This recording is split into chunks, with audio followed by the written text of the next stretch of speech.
Yesterday was enough excitement. One thing I promised.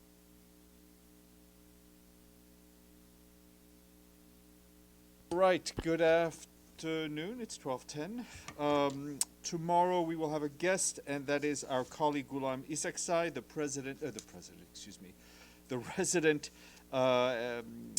resident and humanitarian coordinator for the United Nations in Iraq. He will brief you on the start of the post-UNAMI presence of the UN in Iraq. Turning to Venezuela, our humanitarian country team, bringing together, of course, the UN and other humanitarian partners, is continuing to support people in need in Venezuela. Teams from the Office of the Coordination of Humanitarian Affairs continue to monitor developments together with our humanitarian partners. Psychosocial support hotlines are in place, and mapping is being carried out to ensure essential services reach the most vulnerable people. For their part, our colleagues from the World Food Programme tell us that WFP activities, such as general food distribution and emergency response to people impacted by flooding in Venezuela, continues. The World Food Programme's school meal program is also continues to be on schedule and will resume after the school break. Moving to the situation in Sudan, which we want to keep updating you about. We are seeing escalating violence, especially across the Kordofan region, and that continues to put civilians at extreme risk and drive new waves of displacement of people who have often already been displaced numerous times. Our humanitarian colleagues on the ground tell us that according to the Sudan Doctors Network, a drone attack today in the city of El Obeid in North Kordofan state allegedly claimed the lives of 13 civilians, including children. South Kordofan state displacement has increased sharply in recent days. The International Organization for Migration estimates that between December 31st and January 4th, violence drove nearly 1,000 people to flee the Khoz locality in Kadugli town.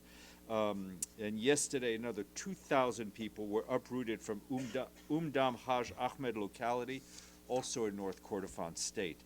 In total, between October 25th and December 30th, some 65,000 individuals were displaced from multiple locations across the Kordofan region. Once again, we reiterate our urgent call for an immediate cessation of hostilities and the protection of civilians. We also reiterate the need for rapid, safe, and sustained humanitarian access so aid can reach those in need.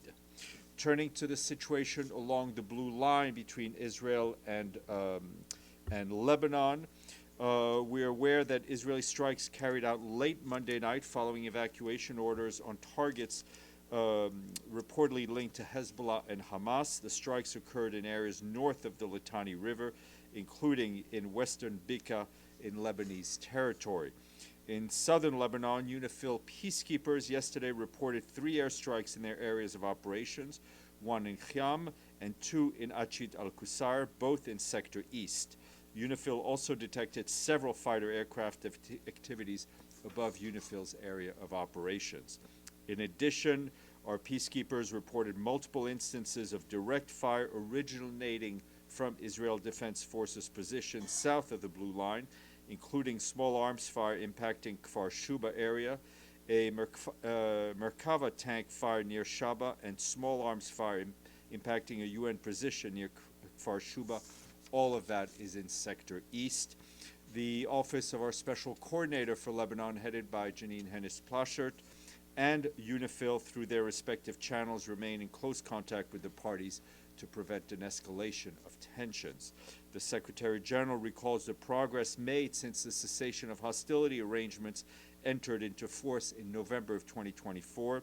The related mechanism, rather than unilateral action, should be used to prevent the loss of hard-won gains and pave the way for the full implementation of Resolution 1701 and the stability and security on both sides of the Blue Line for the sake of people who live on both sides of that line.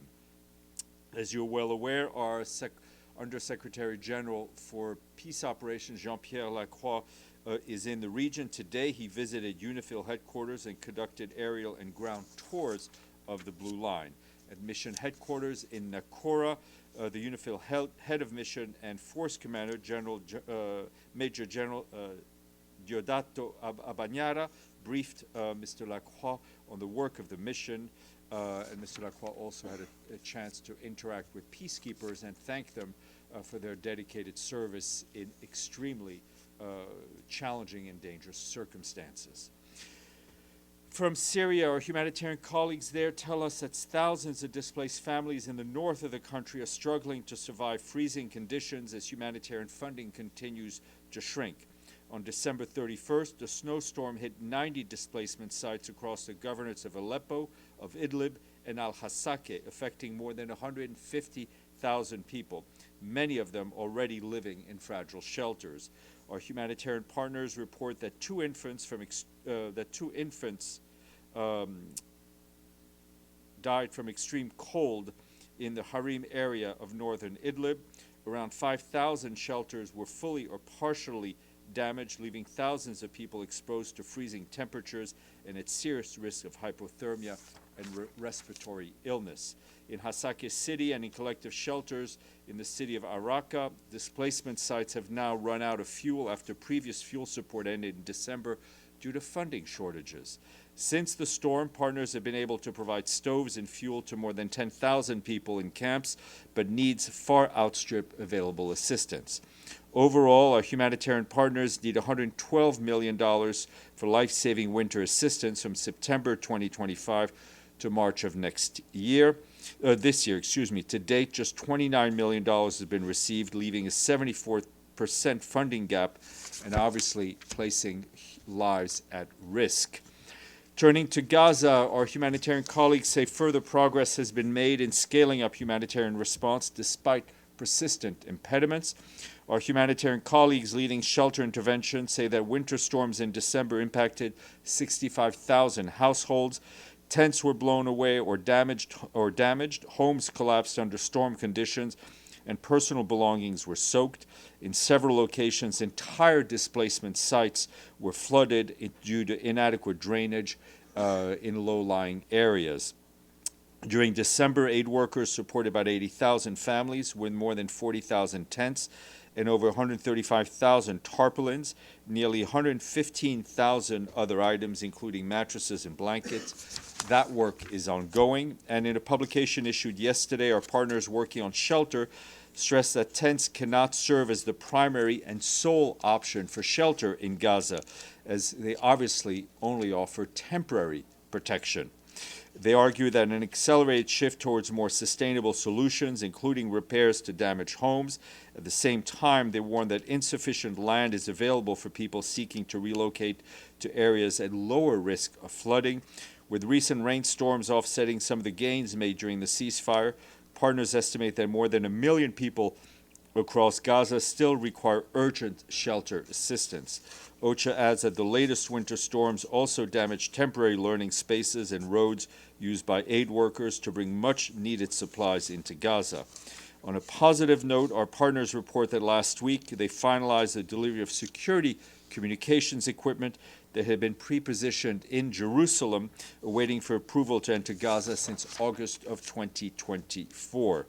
While this is critical to strengthen the safety of our humanitarian operations, they tell us that other equipment, including key power supply solutions, continue to be denied access. And from the Democratic Republic of the Congo, our colleagues at the Office of the Coordination of Humanitarian Affairs are sounding the alarm over a surge in violence in Ituri province in the east of the country. Violence there is also severely disrupting life-saving operations in the region. The town of Boule and nearby areas have experienced ongoing hostilities since early December. Local authorities report that at least 25 civilians have been killed and more than 40 injured over the last month. Our humanitarian colleagues tell us that the insecurity has effectively cut off assistance to more than 87,000 displaced people currently living in and around Boule. These families face critical shortages of food, health care, and most of all, clean water. Due to volatile security situation, no humanitarian group has been able to operate in the affected areas for more than a month. We remind all parties to the conflict that of their obligations under international humanitarian law to protect civilians and to ensure the safety of humanitarian workers wherever they need to be. Safe and predictable and unhindered humanitarian access is essential to deliver life-saving assistance and to prevent further deterioration of the situation. Humanitarians stand ready to scale up as soon as access is secured. And in closing, I wanted to note the passing of one of our cherished colleagues and friends from the Department of Safety and Security. Bernard Robbie Robinson retired from the UN in 2022 with the rank of inspector after 32 years of dedicated service to the United Nations. For close to 10 years, Robbie was the lead officer for then Secretary General Ban Ki-moon's security detail. That work took him the world over, very far from his native island of Dominica. Robbie was a good friend, he was a colorful raconteur, and a great travel partner who, wherever we landed, knew exactly where to find good food and a cold beer.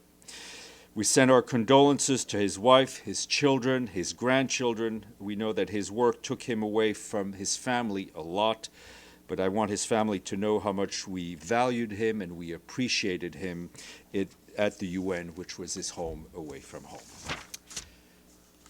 Deji. First on Venezuela, the Secretary General yesterday went back. Who has he spoken to recently? And I know that he must have had a meeting on the situation, and what is the come out of that? Yeah, I mean, he did meet his senior staff. I will update you with contacts as they are confirmed as they happen. I think the Secretary General main message, and that the main focus of the United Nations work is the well-being of the Venezuelan people and the democratization of Venezuela. Speaking of that,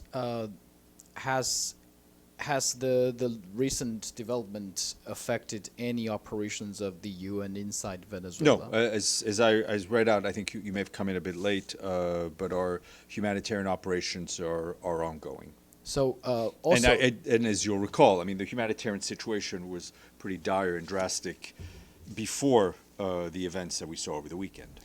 we know that yesterday in the Security Council meeting, many Latin American countries, they urged for a Venezuelan-owned political process.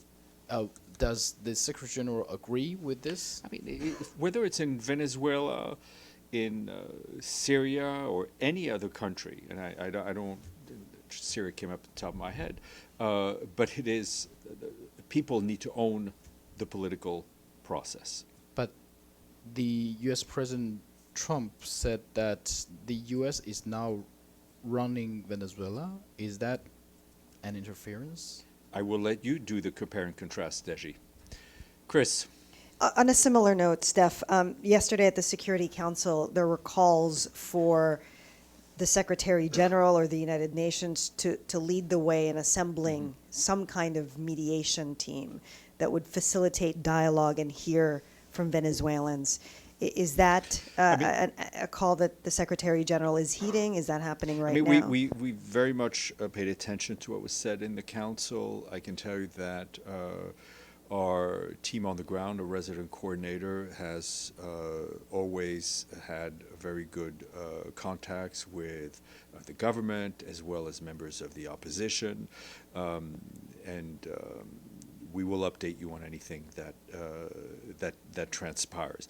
As a rule of thumb, but we heard the calls for the good offices as well, and as always, good offices are available when all parties involved request it. Namo. Thank you, Stéphane. I have two questions. One on Syria. The tensions between SDF and government-affiliated forces appear to have intensified in Aleppo. 4 people have reportedly died there. Have you seen these reports, and what does the Secretary General believe should be done? Is there a role for the UN to help, bring the situation under control? Yes, I mean we have seen reports of increased tension. We've also seen the reports about the lack of progress in the talks between the government and the SDF. I think we will continue to do whatever we can to encourage the parties to continue to talk, right? I mean, this is something that needs to happen, the unification of security services for the sake of all Syrians, and we will continue to be available and work in that direction. And on Iran, according to human rights groups, 19 people have died in the clashes between the protesters and the security forces. And Oslo-based human rights organization Hangau says out of those 19 people that have been killed, 16 of them were Kurdish. And they come from Ilam, the predominantly Kurdish province. Why do you believe that the minority groups like the Kurds appear to become primary targets whenever tensions arise in these Middle Eastern countries?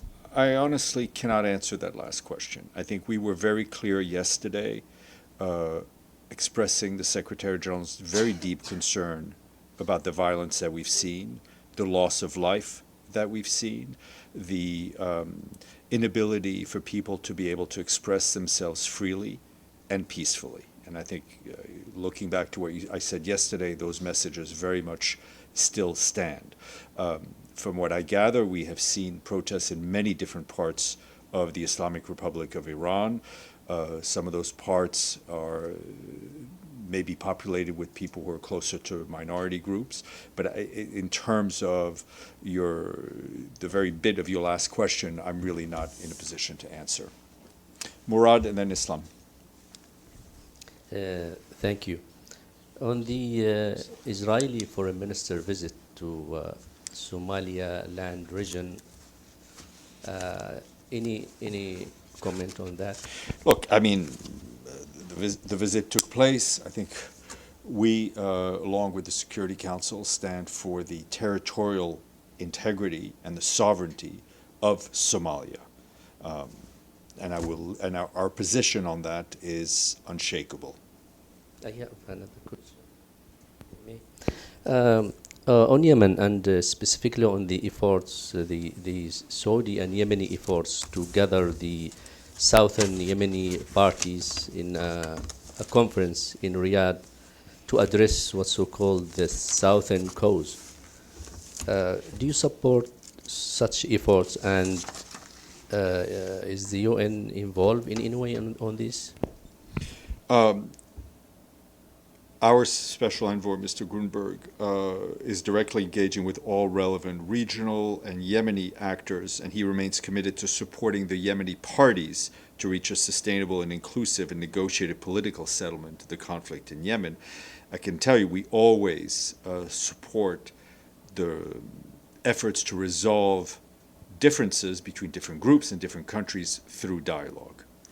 Islam, and then Venezuela. Yeah. Thank you, Stéphane.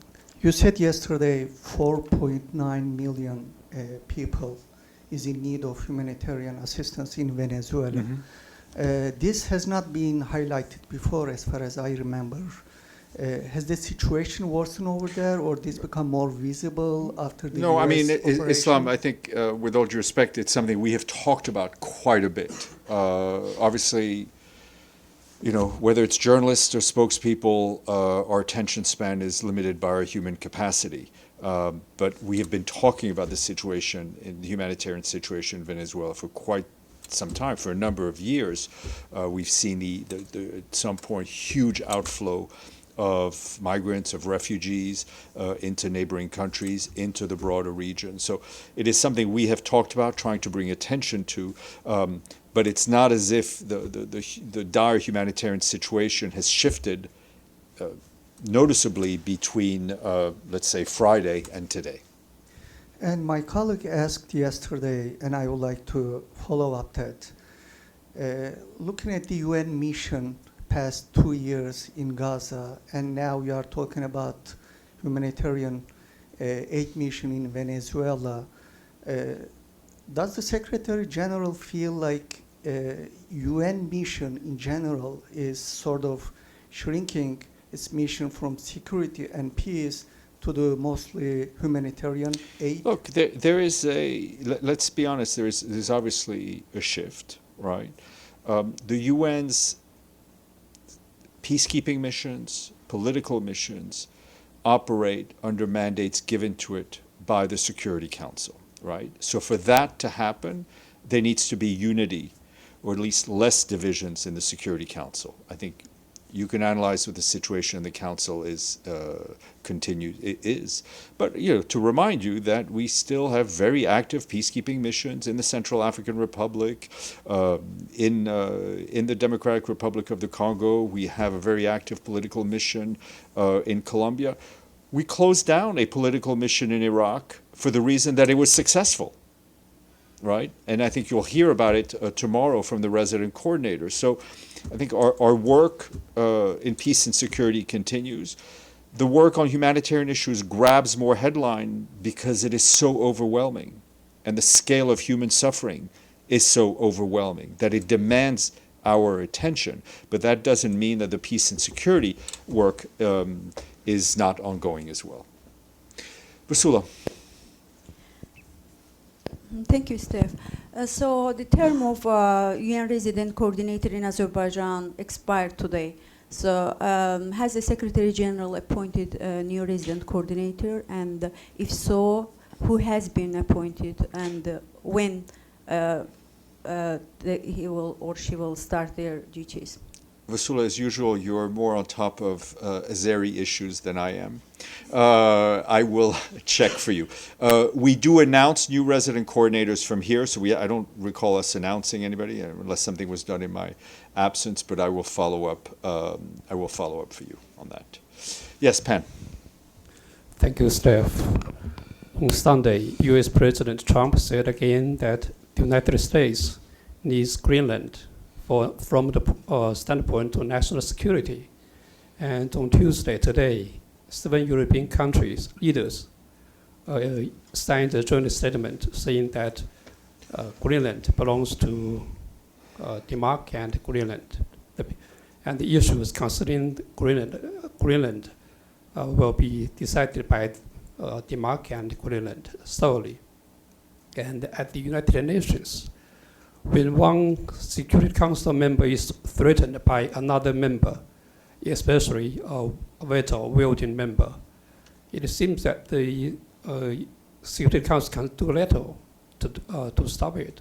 So what's the SG's reaction to this? Well, we're obviously seeing and seeing with concern the rhetoric around that issue. But I can tell you that our position is one of principle, and one that we will continue to defend, that the Secretary General will continue to push both publicly and privately, and is that we believe in the sanctity of the territorial integrity of member states, whether it is Somalia, like Mord asked me, whether it's Denmark, including the province of Greenland, whether it's Ukraine or any other country. And that will continue to be our position. Yeah, go ahead. Sorry, I can't see you. There we go. Thanks, Steph. Quick follow-up on Venezuela. Have any UN officials been in touch with Delcy Rodriguez after the abduction of Nicolas Maduro? There have been some, as far as I know, there have been some contacts on the ground. After the kidnapping? After the abduction of Maduro, right? I believe so, yeah. Do we know who? No, I will see if I can get you some updates. All on right. that. On completely different topic, has the Secretary General spoke with the new mayor of New York City? No, not as of yet, but I'm sure there will be contacts given the importance of the relationship between the city of New York, our gracious hosts, and this esteemed organization. Thanks. Gabriel. Thanks, Steph. There was some reporting that perhaps the Secretary General was planning to meet with the Venezuelan ambassador to the UN, Samuel Moncada, today. Was that No, scheduled? I think that may be scheduled for tomorrow now. I'd seen that reporting, but I think that is scheduled for tomorrow. Thank you. All right. Anyone online? Abdelhamid Sayam, please. Yes.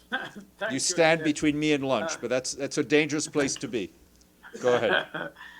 Okay, I have two questions on the situation in occupied Palestinian territories. First, the Israeli occupation forces stormed the University of Birzeit University this morning, leaving 41 wounded, 9 of them by live bullets. Do you condemn that attacks on an important learning institution like Birzeit University? I have not seen those reports. I will look into it, but obviously we believe in the sanctity of educational facilities. Your next question. My next question, Mr. Lazzarini, as he enters his last 3 months, he fired 650 UNRWA staff, mainly from Gaza. A letter was sent to the Secretary General and a copy to you personally from the staff condemning that and calling for the SG to rescind such a major setback to the UN staff of UNRWA. Have you seen the letter, and what do you say to that? At first, I would encourage you to check with UNRWA what the facts are, and I will get back to you on the other bit. Okay. Thank you all. Enjoy the rest of the day. See you tomorrow.